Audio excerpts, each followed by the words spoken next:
Research and analysis wing R&AW एक खुफिया agency है जो विदेशों में खुफिया जानकारी जुटाती है और देश हित के लिए कार्य करती है। इससे प्रभावित होकर लाखों युवा भी इसे ज्वाइन करने का सपना देखते हैं, लेकिन ज्यादातर युवा ये नहीं जानते कि R&AW एजेंटों की भर्ती कैसे की जाती है। तो आज के इस वीडियो में हम जानेंगे कि कैसे R&AW में एजेंटों को शामिल किया जाता है और क्या इसकी पात्रता होती है और इनकी जिम्मेदारियां क्या होती है।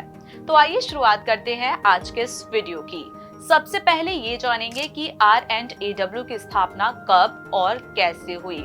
रिसर्च एंड एनालिसिस विंग, जिसे रॉ या फिर R&AW के नाम से भी जाना जाता है, भारत की विदेश खुफिया एजेंसी है जिसकी स्थापना 21 सितंबर 1968 को हुई थी, जिसका काम विदेशी खुफिया जानकारी इकट्ठा करना, आतंकवाद विरोधी, प्रसार विरोधी, भारतीय नीति निर्माताओं को सलाह देना और भारत के विदेशी रणनीतिक हितों को आगे बढ़ाना है। 1962 के चीन भारत युद्ध और 1965 के भारत पाकिस्तान युद्ध में खुफिया जानकारी इकट्ठा करने में इंटेलिजेंस ब्यूरो की कमियां सामने आई। तब भारत सरकार को एक ऐसी संस्था की जरूरत महसूस हुई जो स्वतंत्र और सक्षम तरीके से बाहरी जानकारियां इकट्ठा कर सके, जिसके चलते R&AW यानी कि रॉ की स्थापना विदेशी खुफिया संग्रह, निगरानी और आतंकवाद विरोधी ऑपरेशन में सहायता करने के उद्देश्य से की गई। रॉ एजेंट बनने के लिए योग्यता क्या है, अब इस पर बात करते हैं। रॉ एजेंट बनने के लिए अच्छी शैक्षणिक योग्यता और उल्लेखनीय कार्य अनुभव दोनों की आवश्यकता होती है। भारत की रिसर्च एंड एनालिसिस विंग का हिस्सा बनना बहुत मुश्किल होता है। इस प्रतिष्ठित संगठन में चयनित होने के लिए उम्मीदवार को शारीरिक और मानसिक रूप से फिट होना चाहिए। रॉ में नौकरी का अवसर पाने के लिए किसी प्रतिष्ठित संगठन या संस्थान से ग्रेजुएशन की डिग्री होना आवश्यक है। उम्मीदवार को किसी एक विदेशी भाषा पर पकड़ होना भी जरूरी है। उम्मीदवार के पास तीव्र स्मरण शक्ति और अच्छा संचार कौशल भी होना चाहिए। इसके अलावा उम्मीदवारों की आयु 56 वर्ष से कम होनी चाहिए और उम्मीदवार के पास सेवा में 20 साल से अधिक का अनुभव होना चाहिए। उम्मीदवार भारतीय नागरिक होना चाहिए। उम्मीदवार की कोई आपराधिक पृष्ठभूमि या अदालत में कोई लंबित मामला नहीं होना चाहिए। अगर ऐसा नहीं होता है तो आप रॉ एजेंट बनने के लिए योग्य हैं। यदि आपका कोई मामला कोर्ट में लंबे चल रहा है तो आप इसके लिए एलिजिबल नहीं है।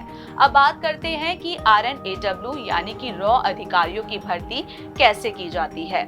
रिसर्च एंड एनालिसिस विंग यानी कि रॉ भारत में सरकारी विभागों, सशस्त्र बलों, खुफिया एजेंसियों, पुलिस सेवाओं, प्रशासनिक सेवाओं से उम्मीदवारों की भर्ती करता है। हालांकि इसका मतलब ये नहीं है कि R&AW के चयन केवल इन सेवाओं से ही होता है। अब ये जानते हैं कि UPSC सिविल सेवा परीक्षा के माध्यम से रॉ अधिकारी कैसे बना जा सकता है। रॉ अधिकारी को प्रतिभाशाली उम्मीदवारों के बीच से चुना जाता है जिन्होंने पहले ही UPSC सिविल सेवा परीक्षा उत्तीर्ण कर ली हो और IPS और IFS अधिकारी बनने का विकल्प चुना हो। R&AW में चयन तभी होता है जब एक सिविल सेवक लाल बहादुर शास्त्री राष्ट्रीय प्रशासन अकादमी से फाउंडेशन कोर्स पूरा कर लेता है। पाठ्यक्रम के अंत में रॉ इंटरव्यू और मनोवैज्ञानिक परीक्षण आयोजित किया जाता है। शॉर्टलिस्ट किए गए उम्मीदवार 1 वर्ष की अवधि के लिए रॉ में काम करना शुरू करते हैं। आइए अब बात करते हैं कि रॉ एजेंट के पास क्या जिम्मेदारियां होती हैं। पहला, विदेशी खुफिया जानकारी इकट्ठा करना। दूसरा, आतंकवाद विरोधी अभियानों का संचालन करना। तीसरा, देश में नीति निर्माताओं को सलाह देना। चौथा, देश के परमाणु कार्यक्रम को सुरक्षित करना। इसके अलावा रॉ विदेशी धरती पर विभिन्न महत्वपूर्ण अभियानों में खुफिया सहायता प्रदान करता है। यह इंटेलिजेंस ब्यूरो जैसे भारत के खुफिया संगठनों के साथ मिलकर काम करता है। एजेंसी गुप्त और प्रत्यक्ष अभियानों के माध्यम से सैन्य, आर्थिक, वैज्ञानिक और राजनीतिक खुफिया जानकारी एकत्रित करती है। यह भारत में हथियार और गोला बारूद पहुंचाने वाले आतंकवादी तत्वों और तस्करी गिरोहों की भी निगरानी करने का काम करती है। रॉ मुख्य रूप से भारत के पड़ोसियों पर केंद्रित है। रॉ द्वारा एकत्रित इनपुट में भारतीय अधिकारियों को भी मदद मिलती है, जिसका उपयोग आगे राष्ट्रीय सुरक्षा नीति और विदेश नीति को संशोधित करने में किया जाता है। तो दोस्तों, आज के इस वीडियो में इतना ही। आपसे फिर होगी मुलाकात एक नए वीडियो और एक नए टॉपिक के साथ।